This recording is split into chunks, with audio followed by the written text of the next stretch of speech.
안녕하세요.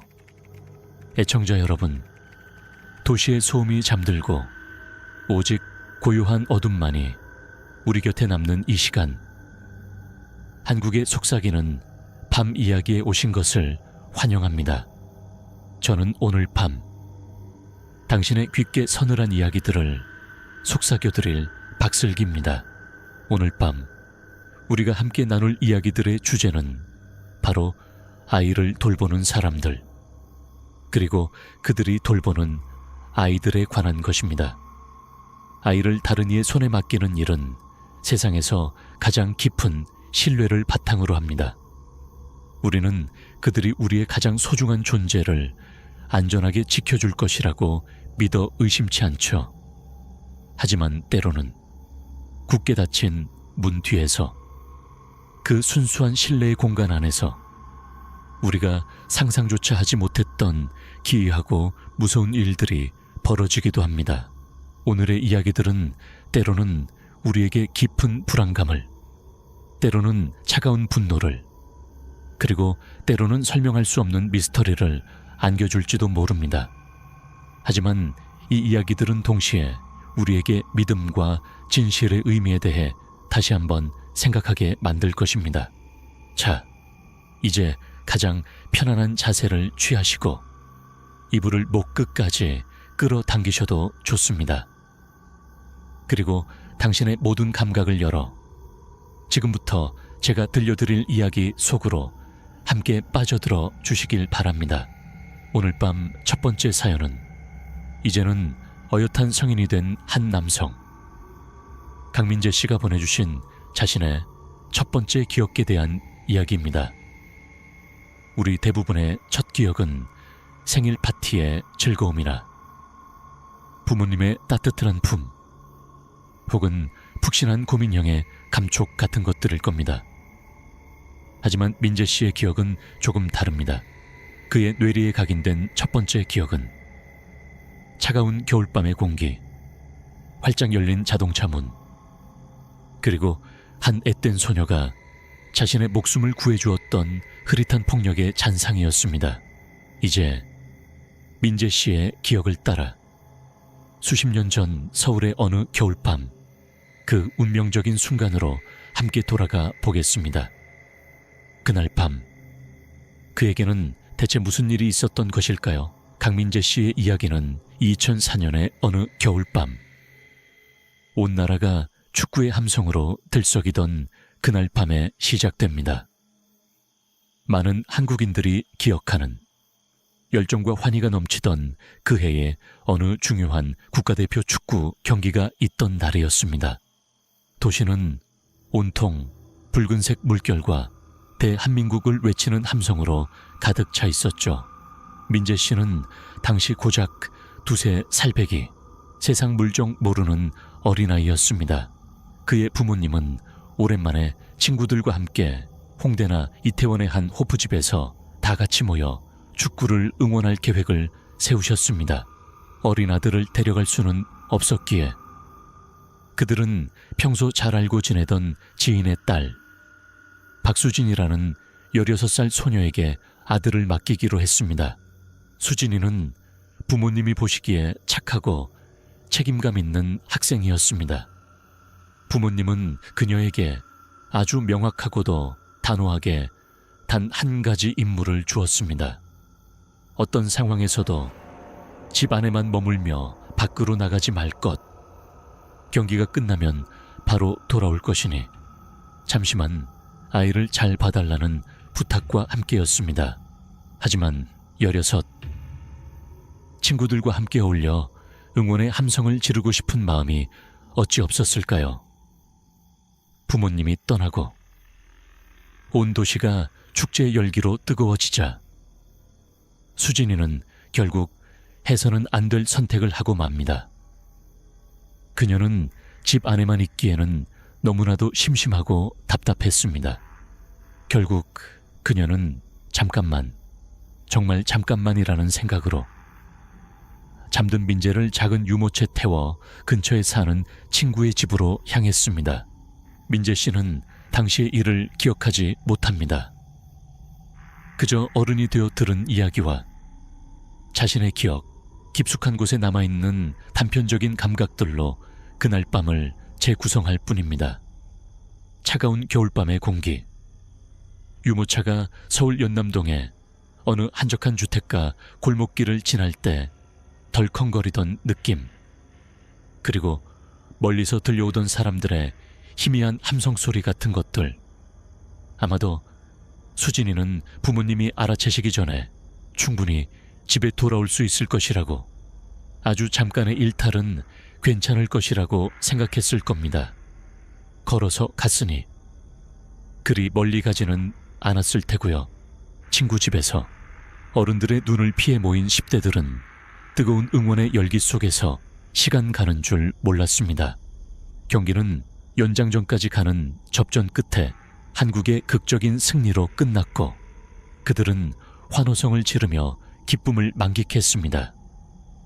하지만 그 기쁨의 순간이 지나자 수진이의 마음속에는 뒤늦은 불안감이 파도처럼 밀려왔습니다. 어떡하지? 민재 부모님이 벌써 집에 돌아오셨으면. 그녀는 공황 상태에 빠졌습니다. 그녀는 서둘러 잠든 민재를 다시 유모차에 태우고 친구 집을 뛰쳐나와 자신의 집을 향해 미친 듯이 달리기 시작했습니다. 하지만 그 다급함 속에서 그녀는 너무나도 중요하고 치명적인 한 가지 사실을 잊고 말았습니다. 바로 어린 민재를 유모차 안전벨트에 채우는 것을 말입니다. 그녀는 텅 빈 골목길을 가로질러 집으로 향했습니다. 이제 집까지는 얼마 남지 않은 아주 조용하고 한적한 주택가 길이었습니다. 바로 그때였습니다. 낡은 현대 소나타 한 대가 아주 천천히, 마치 소리도 없이 미끄러지듯 그들의 옆으로 다가왔습니다. 차는 정확히 그들의 속도에 맞춰 나란히 달리기 시작했습니다. 수진이가 걸음을 멈추면 차도 멈췄고 그녀가 다시 걷기 시작하면 차도 따라서 움직였습니다. 불길한 예감이 수진이의 등골을 스쳐 지나갔습니다. 낡은 소나타 한 대가 소리 없이 다가와 유모차를 밀고 가는 16살 소녀와 그 안에 잠든 어린아이의 옆에 나란히 섰습니다. 불길한 예감에 사로잡힌 박수진은 걸음을 재촉하기 시작했지만 이미 너무 늦어버린 뒤였습니다. 조수석 문이 벌컥 열렸고 건장한 체격의 한 남자가 튀어나와 순식간에 수진의 앞을 가로막았습니다. 그리고는 망설임 없이 유모차 안으로 손을 뻗어 안전벨트조차 매여 있지 않던 어린 강민재를 거칠게 낚아챘습니다. 정말 순식간이었습니다. 어른이 된 민재 씨는 그렇게 회상합니다. 한순간 나는 유모차 안의 포근함 속에 있다가 바로 다음 순간 낯선 남자의 소나귀에 들려 허공에 떠 있었죠. 그의 기억 속에 남은 것은 단편적인 감각들 뿐이었습니다. 얼굴을 때리는 차가운 겨울밤의 공기, 남자의 옷에서 풍겨오던 퀴퀴한 담배 냄새, 그리고 자신은 아니었지만 분명히 들려왔던 바로 옆에서 터져나온 수진이 누나의 날카로운 비명소리, 그리고 그 비명과 함께 그녀는 돌변했습니다. 민재 씨의 부모님이 그녀를 고용할 때 미처 생각지 못했던 것이 있었습니다. 바로 그 조용하고 평범해 보였던 16살 여고생 박수진이 중학교 때부터 태권도를 연마해온 공인 3단의 유단자였다는 사실입니다. 그녀는 평소 자신의 실력을 드러내는 법이 없었지만 눈앞에서 어린아이가 납치당하는 절체절명의 순간 그녀의 몸에 잠재되어 있던 본능이 깨어난 것입니다. 수진은 조금의 망설임도 없이 남자를 향해 달려들었습니다. 남자는 어린 여자아이가 반항하리라고는 전혀 예상하지 못했던 듯 무방비 상태였습니다. 수진의 작지만 날랜 주먹이 보이지 않을 속도로 움직였습니다. 그녀의 발차기가 정확하게 남자의 옆구리를 가격했고 고통에 찬 신음과 함께 남자의 몸이 휘청거렸습니다. 그녀는 멈추지 않았습니다. 다시 한번 날아오른 그녀의 발이 남자의 팔을 걷어찼고 그 충격에 남자는 붙들고 있던 어린 민재를 거의 반사적으로 놓치고 말았습니다. 그 차에 타고 있던 자들이 누구였든 그들은 평범한 여고생 한 명이 그런 식으로 맹렬하게 방역하리라고는 전혀 상상하지 못했던 것이 분명했습니다. 남자는 고통과 당혹감 속에서 허둥지둥 다시 차 안으로 기어 들어갔습니다. 운전석에 있던 다른 공범 역시 겁에 질린 듯 타이어가 아스팔트 위에서 비명을 지르는 소리를 내며 맹렬한 속도로 밤의 어둠 속으로 사라져 버렸습니다. 모든 것이 순식간에 지나갔습니다. 아드레날린이 온몸을 휘감은 수지는 바닥에 떨어져 울음을 터뜨린 민재를 황급히 끌어안고 집을 향해 미친 듯이 뛰었습니다. 얼마 후 민재의 부모님이 집으로 돌아왔습니다. 처음에는 허락 없이 아이를 데리고 나간 수진에게 분노했지만 그녀가 울면서 지난밤에 있었던 모든 일을 털어놓자 그들의 분노는 곧이어 아찔한 공포와 경악으로 바뀌었습니다. 만약 수진이 그 자리에 없었다면, 만약 그녀가 그렇게 용감하게 맞서 싸우지 않았다면 그들의 소중한 아들은 어떻게 되었을까요? 그들은 즉시 경찰에 신고했지만 늦은 밤이었고 뚜렷한 단서도 없어 범인을 찾을 수는 없었습니다. 물론 그날 이후로 수진이가 민재네 집에서 아이를 돌보는 일은 다시는 없었습니다. 그녀는 자신의 잘못을 깊이 뉘우쳤고 민재의 부모님 역시 더 이상 그녀에게 아이를 맡길 수는 없었으니까요. 그런데 제일 이상한 건 뭔지 아세요? 민재 씨는 씁쓸한 목소리로 말을 맺었습니다. 제 인생의 첫 번째 기억이 바로 그날 밤의 일이라는 겁니다. 생일 파티도, 푹신한 고민형도, 동물원에 갔던 즐거운 기억도 아닌 바로 그 얼어붙을 듯한 겨울바람과 활짝 열렸던 자동차 문, 그리고 한 16살 소녀가 자신의 목숨을 구해주었던 그 흐릿한 폭력의 잔상 말입니다. 그리고 지금도 가끔 생각합니다. 이 세상 어딘가에는 온 국민이 축구 경기에 열광하던 그날 밤, 어린아이 하나를 낚아채려다 웬 여고생에게 죽도록 두들겨 맞았던 한심한 어른이 살아가고 있겠죠. 강민재 씨의 이야기는 때로는 가장 큰 위험이 우리가 예상하지 못한 순간 가장 평범해 보이는 사람의 얼굴을 하고 다가올 수 있음을 보여주었습니다. 그리고 한 소녀의 용감한 행동이 없었다면 한 사람의 인생이 어떻게 바뀌었을지 모른다는 아찔한 상상을 하게 만들죠. 이처럼 외부로부터 오는 위협도 무섭지만 때로는 가장 안전해야 할 공간, 바로 집 안에서 마주하는 공포가 더 깊은 불안감을 안겨주기도 합니다. 특히 그 공포의 근원지가 우리가 돌보아야 할 순수한 아이들의 얼굴을 하고 있다면 말입니다. 오늘 밤 두 번째 사연은 고등학생 시절 겪었던 잊을 수 없는 아르바이트 경험을 보내주신 이은서 씨의 이야기입니다. 그녀는 그날 밤 이후로 아이들의 순수한 미소 뒤에 숨겨진 또 다른 얼굴을 보게 되었다고 합니다. 이야기의 주인공 이은서 씨는 평범한 고등학생이었습니다. 그녀는 당시 유행하던 K-팝 앨범이나 쇼핑몰의 예쁜 옷들을 사기 위해 주말이나 저녁 시간을 이용해 아이를 돌보는 아르바이트를 하곤 했습니다. 그녀가 살던 동네는 작고 평화로운 곳이어서 이웃들끼리는 서로 얼굴 정도는 알고 지내는 그런 분위기였습니다. 그날은 10월의 어느 쌀쌀한 토요일 저녁이었습니다. 은서 씨는 어머니 직장 동료의 소개로 서울의 부촌으로 유명한 평창동의 한 대저택에 사는 아이들을 돌봐주기로 했습니다. 아이들의 부모님은 처음 만났을 때부터 어딘가 모르게 딱딱하고 지나치게 격식을 차리는 분들이었습니다. 그들은 잿빛의 입술을 굳게 다문 채 희미한 미소를 띠고 있었고, 은서 씨에게 아이들을 위한 빽빽한 스케줄표를 건네주었습니다.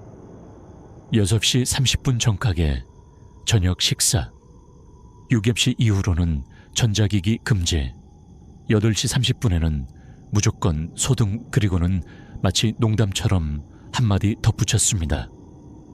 우리가 없는 동안 남자애라도 데려오면 가죽을 벗겨버릴 줄 알아요. 은서 씨는 어색하게 웃었지만 그들의 얼굴에서는 어떤 표정 변화도 찾아볼 수 없었습니다.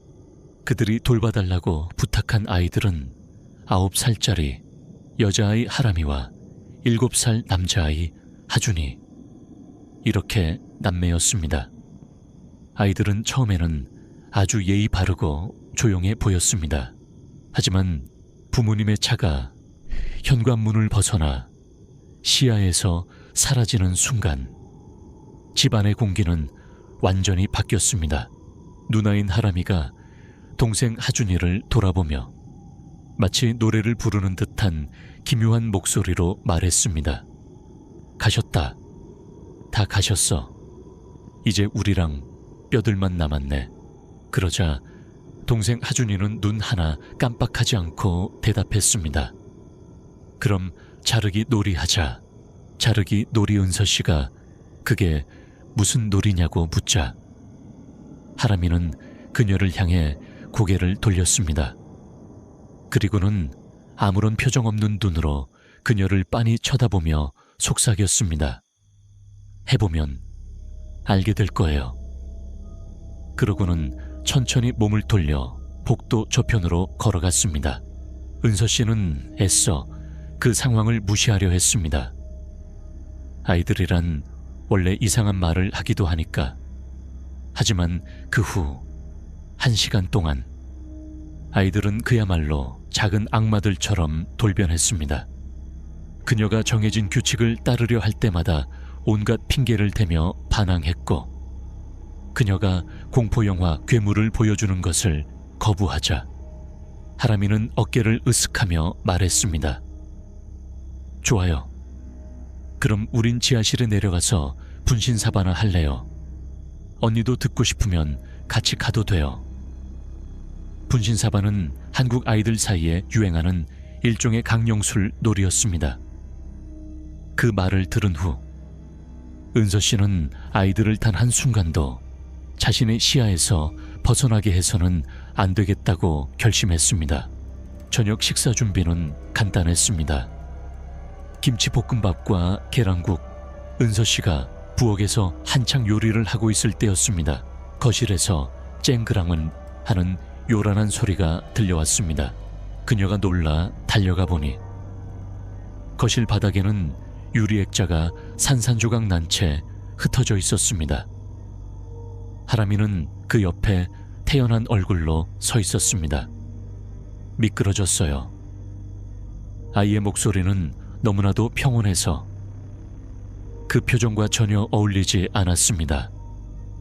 동생 하준이는 소파에 앉아 깨진 유리를 빗자루로 쓸어 담는 은서 씨의 모습을 무표정한 얼굴로 흥미롭게 지켜보고 있었습니다. 은서 씨는 등을 돌려 유리를 치우는 내내 등 뒤에 꽂히는 두 아이의 차가운 시선을 분명히 느낄 수 있었습니다. 그녀가 고개를 돌리면 아이들은 언제 그랬냐는 듯 재빨리 시선을 피하곤 했습니다. 점점 더 기묘하고 불편한 분위기가 집안을 감싸기 시작했습니다. 은서 씨는 빨리 이 시간이 지나가기만을 바랐지만 그녀를 기다리고 있는 것은 상상조차 하지 못했던 훨씬 더 끔찍한 저녁 식사였습니다. 이은서 씨는 아이들의 기묘한 행동에 불안감을 느끼면서도 애써 태어난 척 저녁 식사를 준비했습니다. 그녀는 그저 이 모든 것이 부유한 환경에서 자란 아이들의 짓궂은 장난이기를, 그리고 저녁 식사 시간이 이 어색하고 불편한 분위기를 끝내주기를 바랄 뿐이었습니다. 그녀는 갓 만든 따끈한 김치볶음밥과 계란국을 식탁 위에 차렸습니다. 하지만 식탁의 분위기는 너무나도 조용하고 냉랭했습니다. 은서 씨는 아이들이 밥을 먹지 않고 있는 것을 알아챘습니다. 하람이와 하준이는 그저 숟가락만 만지작거릴 뿐 자신들의 밥그릇에는 눈길조차 주지 않았습니다. 그 대신 아이들은 알 수 없는 반쪽짜리 미소를 지은 채 오직 은서 씨만을 빤히 쳐다보고 있었습니다. 왜 안 먹니? 맛없어. 은서 씨가 어색하게 물었습니다. 그러자 누나인 하람이가 아주 상냥한 목소리로 되물었습니다. 언니는 안 드세요. 동생 하준이는 고개를 끄덕이며 말을 받았습니다. 언니 것은 저희가 특별하게 만들었어요. 그 말을 듣는 순간 등골을 타고 오싹한 한기가 흘렀습니다. 아이들의 그 순진해 보이는 얼굴과 대비되는 어딘가 뒤틀린 듯한 말투와 눈빛, 그녀의 직감은 경고 신호를 보내고 있었습니다. 이전에 깨진 액자 사건과 이상한 말들이 머릿속을 스쳐 지나갔습니다. 무언가 아주 잘못되었습니다. 그녀는 천천히 자신의 앞에 놓인 김치볶음밥으로 시선을 돌렸습니다. 겉보기에는 아무런 이상도 없어 보였습니다. 하지만 그녀는 숟가락을 들어 밥알 사이를 조심스럽게 헤집어 보았습니다. 그리고 그녀는 발견했습니다. 밥알과 김치, 그리고 계란 사이에 교묘하게 숨겨져 있던 작고 단단하며 투명한 플라스틱 조각들을, 그것은 아마도 아까 거실에서 깨졌던 액자의 것이 아니라 아이들이 가지고 놀던 장난감의 파편인 듯 했습니다. 만약 그녀가 아무것도 모르고 이 밥을 삼켰다면 그 날카로운 플라스틱 조각들은 그녀의 잇몸과 목구멍을 찢고 몸 안에서부터 그녀를 파괴했을지도 모릅니다. 은서 씨는 숨이 멎는 듯한 충격 속에서 아이들을 바라보았습니다. 아이들은 여전히, 이제는 더욱더 활짝 웃으며 그녀를 쳐다보고 있었습니다. 그들의 얼굴에는 어떤 죄책감이나 두려움도 없었습니다. 오직 순수한 만족감과 잔인한 호기심만이 가득할 뿐이었습니다. 아이들은 그녀가 그것을 먹기를 원했습니다. 그리고 그 끔찍한 결과를 바로 눈앞에서 지켜보고 싶어 했습니다. 이게 대체 뭐야? 너희들 제정신이니? 은서 씨는 공포와 분노가 뒤섞인 목소리로 소리쳤습니다. 그러자 아이들은 웃음을 터뜨렸습니다. 하지만 그것은 결코 아이들의 웃음소리가 아니었습니다. 낮고 아무런 즐거움도 없는, 마치 텅 비고 깊은 동굴 속에서 울려나오는 메아리 같은 그런 웃음이었습니다. 모든 것이 잘못되었습니다. 아이들의 표정은 변하지 않았습니다. 그들은 자신들의 악의적인 장난이 발각된 것에 대해 조금도 당황하지 않았습니다. 동생 하준이가 몸을 앞으로 기울이며 아주 작은 목소리로 속삭였습니다. 그 목소리는 너무나도 순진하게 들렸지만 그 내용은 악마의 그것과 같았습니다. 우리는 그냥 언니 목구멍이 얼마나 부드러운지 시험해 보려고 했던 것뿐이에요. 그 말을 끝으로 은서 씨의 이성은 완전히 끊어지고 말았습니다. 그녀는 비명을 지르며 자리에서 일어났습니다. 그리고 주머니에서 자신의 낡은 폴더폰을 꺼내 떨리는 손으로 간신히 단축번호 1번을 눌렀습니다. 그곳에는 그녀의 친언니, 유진 언니의 번호가 저장되어 있었습니다. 수화기 너머로 언니의 목소리가 들려오자마자 그녀는 울음을 터뜨리며 방금 일어난 모든 일들을 횡설수설 털어놓기 시작했습니다. 아이들이 자신을 해치려 했다고, 밥 속에 이상한 것을 넣었다고, 제발 와서 자신을 구해달라고 애원했습니다. 전화기 저편에서는 이 모든 상황을 지켜보는 두 아이의 기괴한 웃음소리가 희미하게 들려오고 있었습니다. 수화기 너머로 들려오는 동생의 울음 섞인 목소리에 이은서 씨의 언니인 유진 씨는 모든 일이 심상치 않음을 직감했습니다. 그녀는 동생에게 무슨 일이 있어도 전화를 끊지 말고 가능하다면 화장실 같은 곳에 들어가 문을 잠그고 있으라고 다급하게 말했습니다. 그리고 자신은 지금 당장 그 집으로 가겠다고 했습니다. 은서 씨는 언니의 말대로 여전히 기괴한 웃음소리를 흘리고 있는 아이들을 뒤로 한 채 화장실로 달려가 문을 잠갔습니다. 문 밖에서는 두 아이가 속삭이는 소리가 들려왔습니다. 언니, 왜 거기 들어가 있어요? 우리랑 더 놀아요.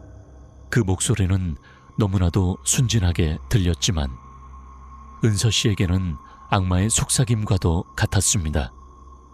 그녀는 10분 남짓한 그 시간이 마치 지옥처럼 느껴졌다고 합니다. 얼마 후 초인종 소리와 함께 유진 언니가 도착했습니다.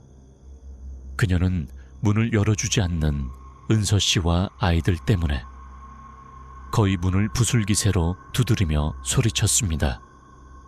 마침내 은서 씨가 떨리는 손으로 현관문을 열어주자 유진 언니는 동생의 창백한 얼굴과 엉망이 된 집안을 보고 분노에 휩싸였습니다. 그녀는 아이들을 매섭게 쏘아보았지만 아이들은 언제 그랬냐는 듯 순진무구한 표정으로 그녀를 올려다볼 뿐이었습니다. 그리고 바로 그때 아이들의 부모님이 집으로 돌아왔습니다. 하람이와 하준이는 현관문이 열리는 소리가 들리자마자 마치 완벽한 천사처럼 부모님을 향해 달려갔습니다. 아이들은 금방이라도 울음을 터뜨릴 듯한 얼굴로 엄마 아빠의 다리를 붙들고는 은서 언니가 자신들에게 소리를 지르고 무섭게 했다며 하소연하기 시작했습니다. 은서 씨와 그녀의 언니는 그 광경을 보며 어이가 없어 말문이 막혔습니다. 은서 씨는 여전히 창백하게 질린 채 언니의 부축을 받으며 부모님 앞으로 다가갔습니다. 그리고는 김치볶음밥과 날카로운 플라스틱 조각들이 담긴 접시를 그들의 눈앞에 내밀었습니다. 그녀는 떨리는 목소리로 아이들이 했던 짓과 그들이 속삭였던 끔찍한 말들에 대해 모두 털어놓았습니다.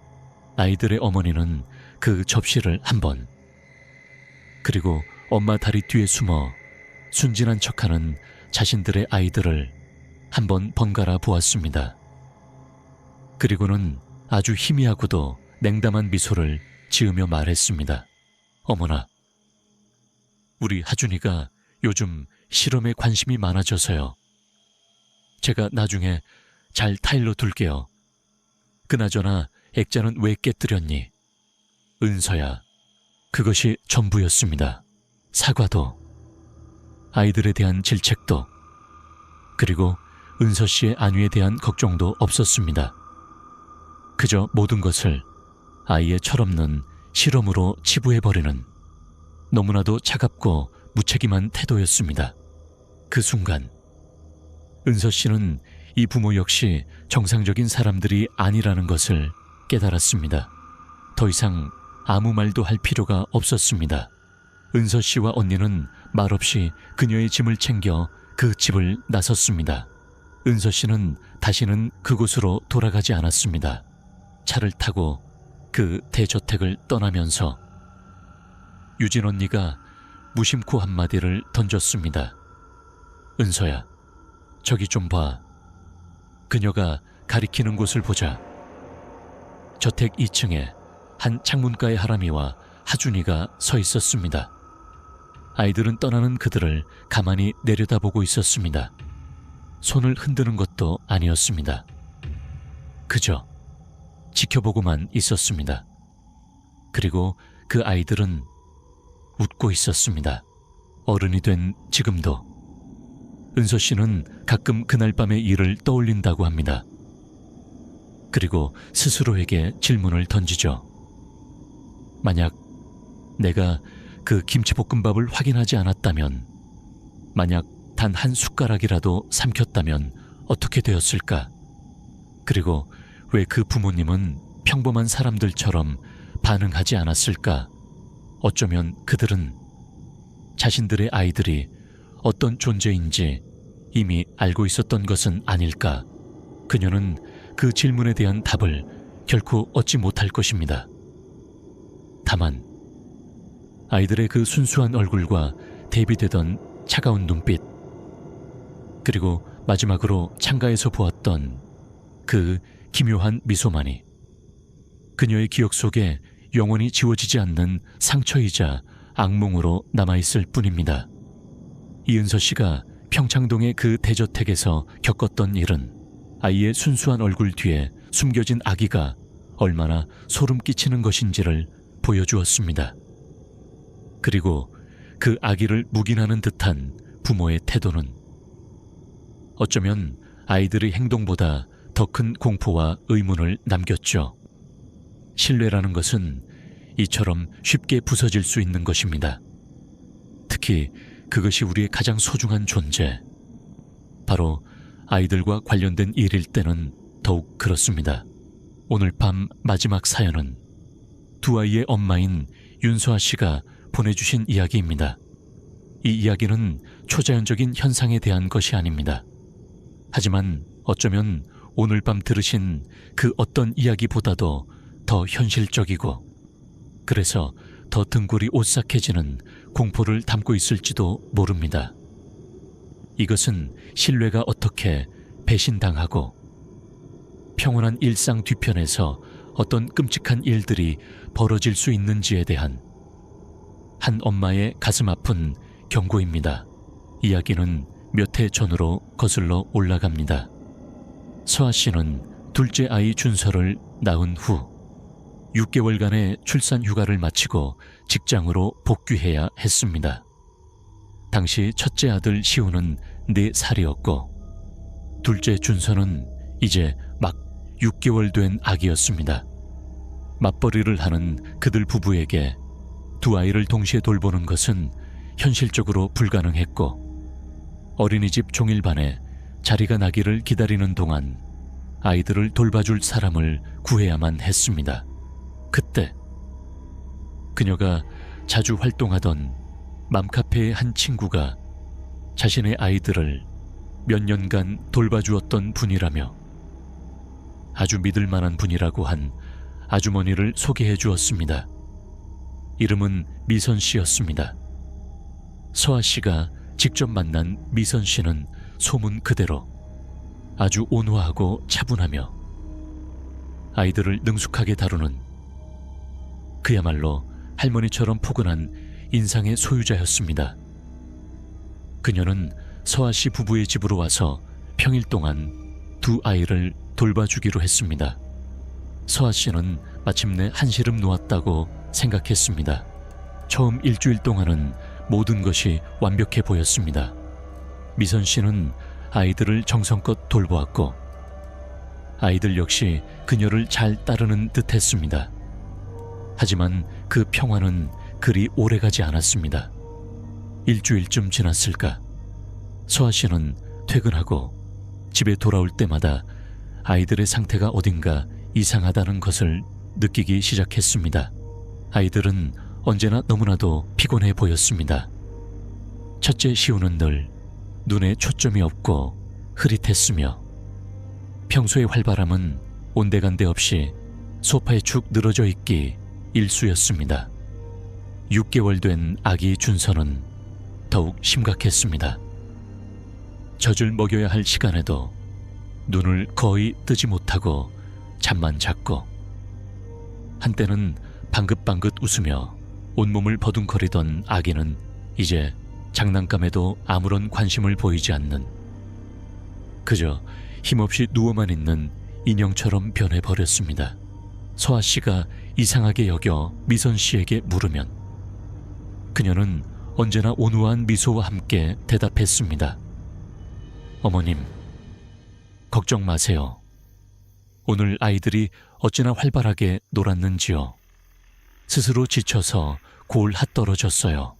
서아 씨는 그 말을 믿고 싶었습니다.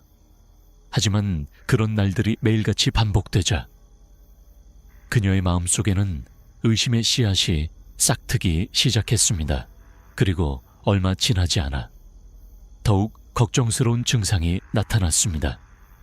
첫째 시우가 말을 더듬기 시작한 것입니다.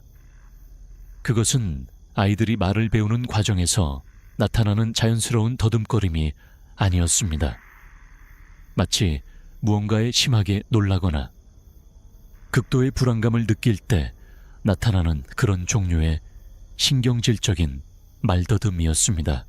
서아 씨는 다시 한번 미선 씨에게 아이들의 상태에 대해 조심스럽게 물었습니다.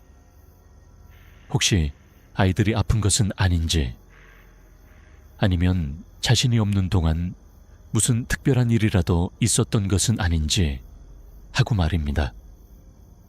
하지만 미선 씨는 그저 고개를 저으며 똑같은 말을 반복할 뿐이었습니다. 아니요, 전혀요. 아이들이 잠을 잘 자는걸요. 순해서 얼마나 예쁜데요. 어머님은 복 받으신 거예요. 그녀의 그 평온한 대답과 온화한 미소. 하지만 서아 씨의 직감은, 엄마로서의 본능은 비명을 지르고 있었습니다. 무언가 잘못됐어. 아주 크게 잘못됐어. 그럴 리 없다고. 자신의 예민함이 만들어낸 착각일 것이라고 스스로를 다독였지만 아이들의 생기 없는 눈빛을 볼 때마다 그녀의 심장은 차갑게 내려앉았습니다. 그녀는 결국 아무도 몰래 진실을 확인해 보기로 아주 위험하고도 절박한 결심을 하게 됩니다.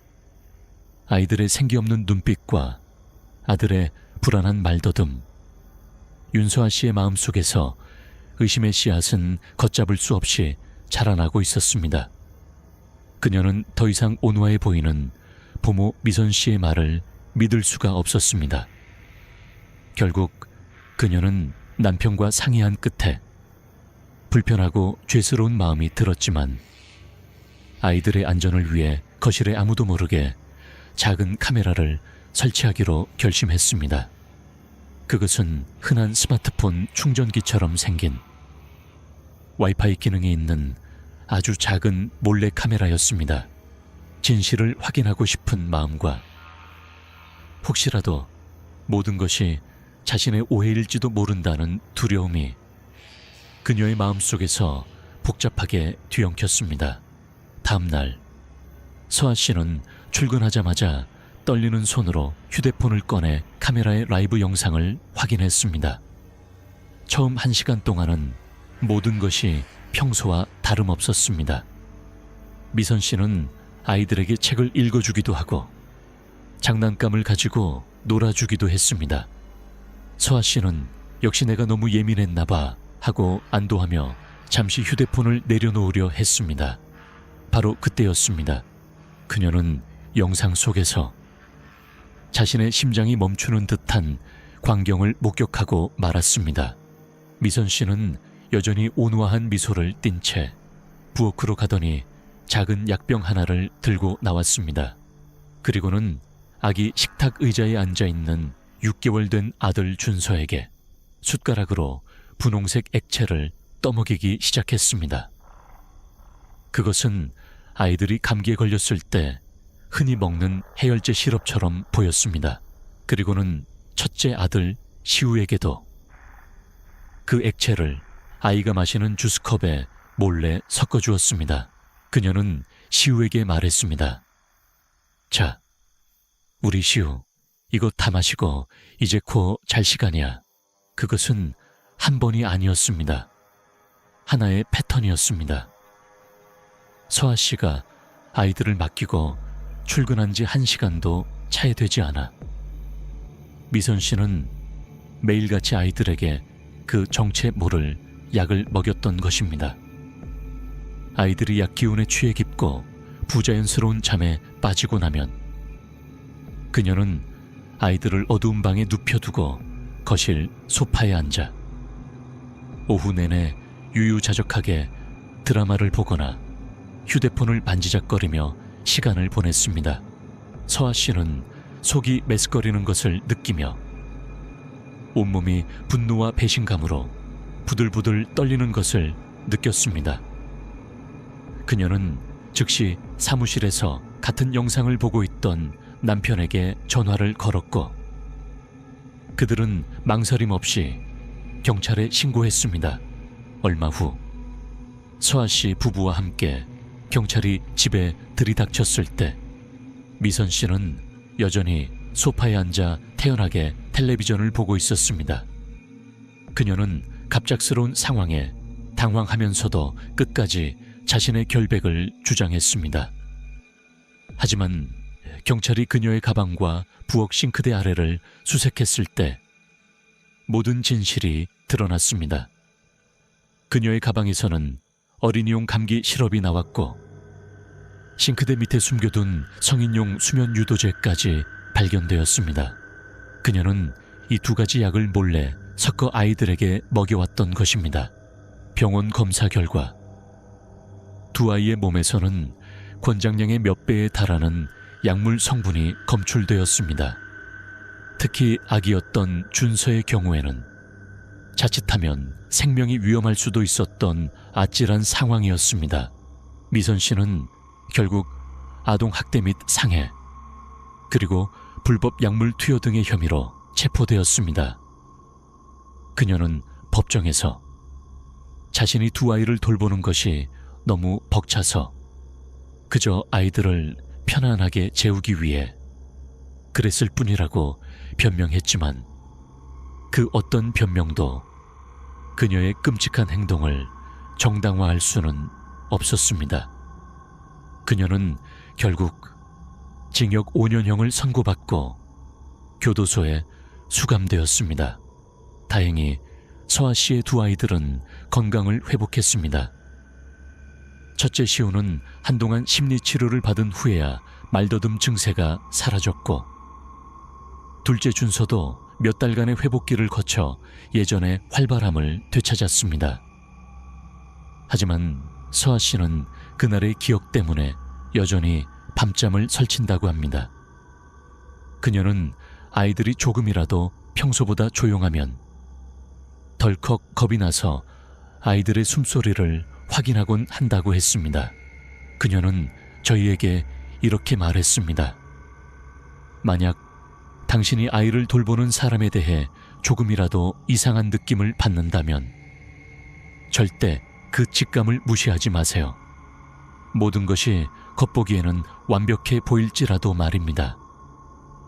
어떤 사람들은 자신의 편의를 위해 상상조차 할 수 없는 짓을 저지를 수 있으니까요.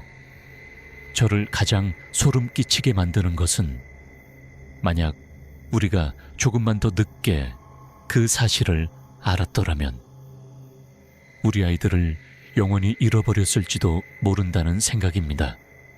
저희는 운이 좋았지만 다른 모든 부모가 그런 행운을 가질 수는 없을 테니까요.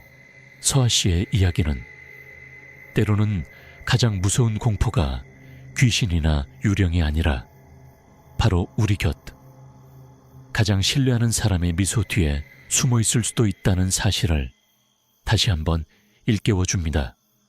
오늘 밤 박슬기가 여러분께 들려드릴 마지막 사연은 한가은 씨가 보내주신 이야기입니다.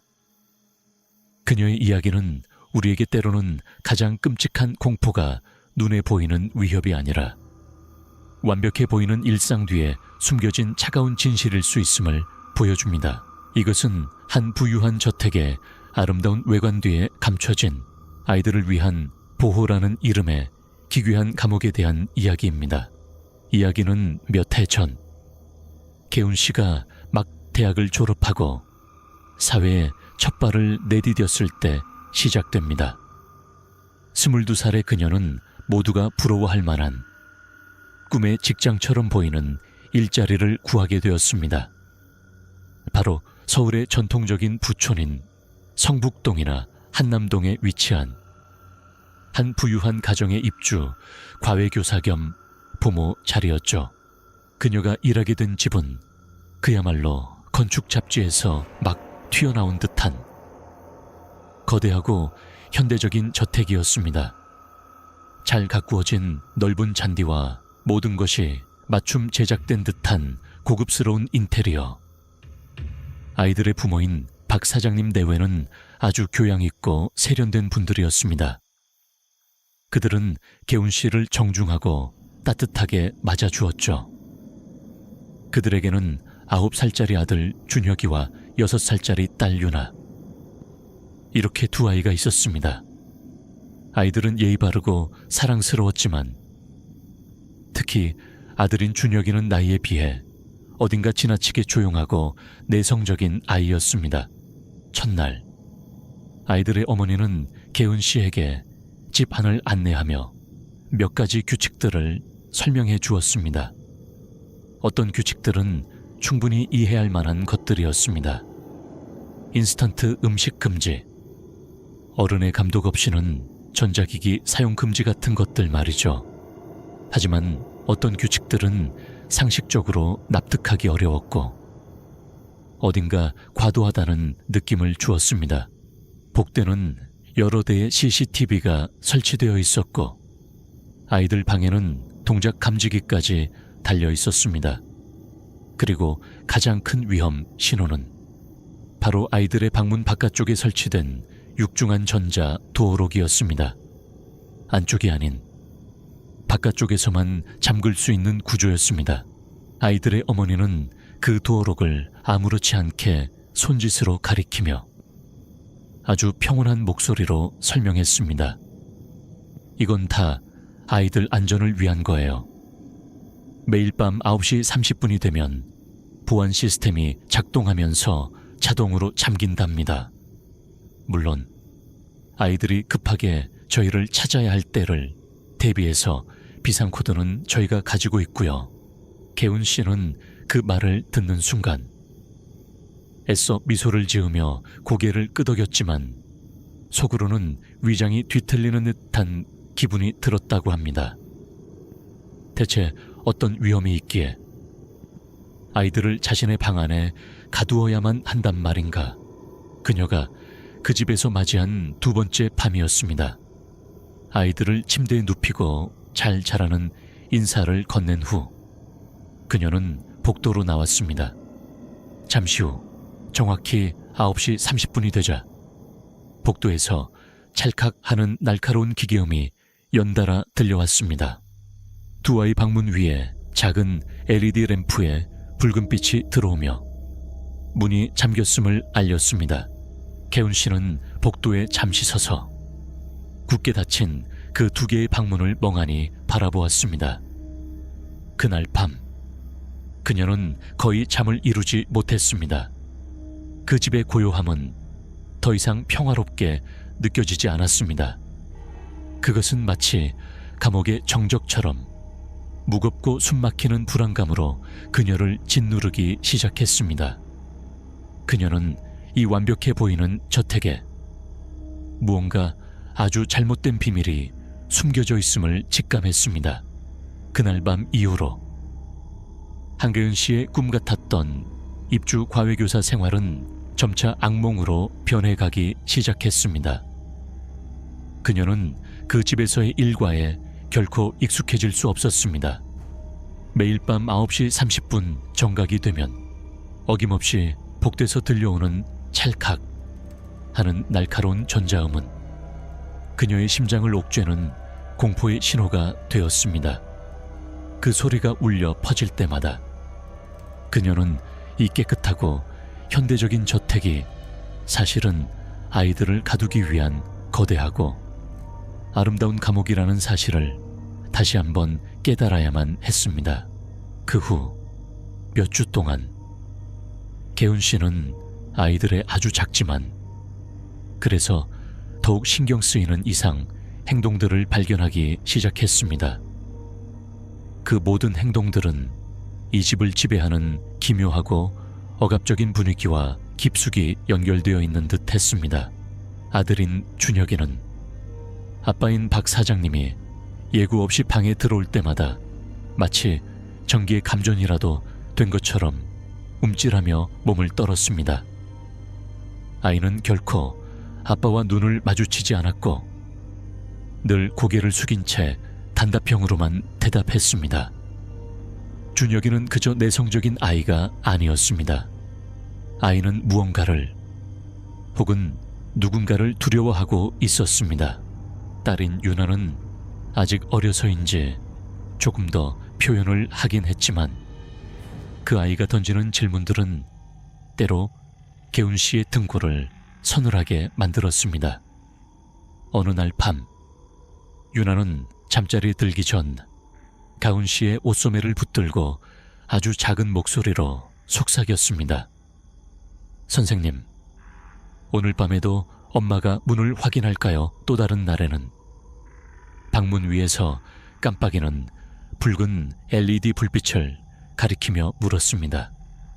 저 빨간 불빛은 우리가 잘 때도 우리를 볼 수 있어요. 아이들의 순수한 질문 속에는 자신들이 감시당하고 통제당하고 있다는 사실에 대한 막연한 인지와 공포가 담겨 있었습니다. 하지만 개훈 씨를 가장 혼란스럽고 두렵게 만들었던 것은 한밤중에 들려오는 정체 모를 소리였습니다. 아이들의 방문이 모두 잠기고 저택 전체가 깊은 정적에 빠져들었을 때 개훈 씨는 자신의 방이나 아래층 거실에서 아주 희미한 노크소리 같은 것을 듣기 시작했습니다. 똑, 똑. 그 소리는 너무나도 작고 부드러워서 처음에는 낡은 집의 배관이 내는 소리이거나 자신의 환청일 것이라고 생각했습니다. 하지만 어느 날 밤, 그녀는 용기를 내어 소리의 근원지를 찾아보기로 했습니다. 그녀는 조용히 2층 복도로 올라갔습니다. 소리는 희미하지만 분명했고 그것은 다름 아닌 아이들의 굳게 닫힌 방문 안쪽에서부터 들려오고 있었습니다. 마치 아이들 중 하나가 혹은 둘 다 안에서 문을 두드리며 자신이 갇혀 있음을 시험하는 듯한 소리였습니다. 그 소리를 듣는 순간 개훈 씨의 머릿속은 온갖 끔찍한 상상으로 가득 찼습니다. 아이들이 방에서 나오려고 하는 것일까? 아니면 방 안에 아이들 외에 또 다른 무언가가 있고 그 존재 때문에 아이들이 두려워하며 도움을 요청하는 신호를 보내는 것일까? 혹은 이 모든 것이 자신의 과민한 신경이 만들어낸 망상은 아닐까? 다음 날 개훈 씨는 아이들의 어머니에게 밤에 들려오는 소리에 대해 조심스럽게 물었습니다. 하지만 어머니의 반응은 너무나도 태연했습니다. 그녀는 아주 능숙하고 자연스러운 미소를 지으며 대답했습니다. 아, 준혁이요. 걔가 가끔 몽유병이 있거든요. 밤에 돌아다니다가 다칠까봐 걱정돼서요. 이 문은 오히려 준혁이를 안전하게 지켜주는 더 나은 방법이랍니다. 그녀의 설명은 겉보기에는 아주 그럴듯했습니다. 하지만 개훈 씨가 본 준혁이는 한밤중에 집안을 돌아다닐 만큼 활발한 아이가 아니었습니다. 늘 겁에 질려 있고 아빠의 눈치를 보는 그 아이의 모습과 몽유병이라는 단어는 전혀 어울리지 않았습니다. 그것은 분명한 거짓말, 무언가를 덮기 위한 변명처럼 느껴졌습니다. 아이들의 기묘한 행동, 밤마다 들려오는 의문의 노크 소리, 그리고 부모의 석연치 않은 해명. 이 모든 조각들이 맞춰지면서 개운 씨는 이 집에 아주 끔찍한 비밀이 숨겨져 있음을 확신하게 되었습니다. 이 보안 시스템은 외부의 위험으로부터 아이들을 보호하기 위한 것이 아니었습니다. 그것은 내부의 무언가를 혹은 아이들 자신을 가두기 위한 것이었습니다. 그녀는 더 이상 이 상황을 모른 척할 수 없었습니다. 그녀는 진실을 알아내야만 했습니다. 그날 이후 개운 씨는 그들의 눈을 피해 이 완벽해 보이는 저택의 가장 깊고 어두운 비밀을 조용히 파헤치기 시작했습니다.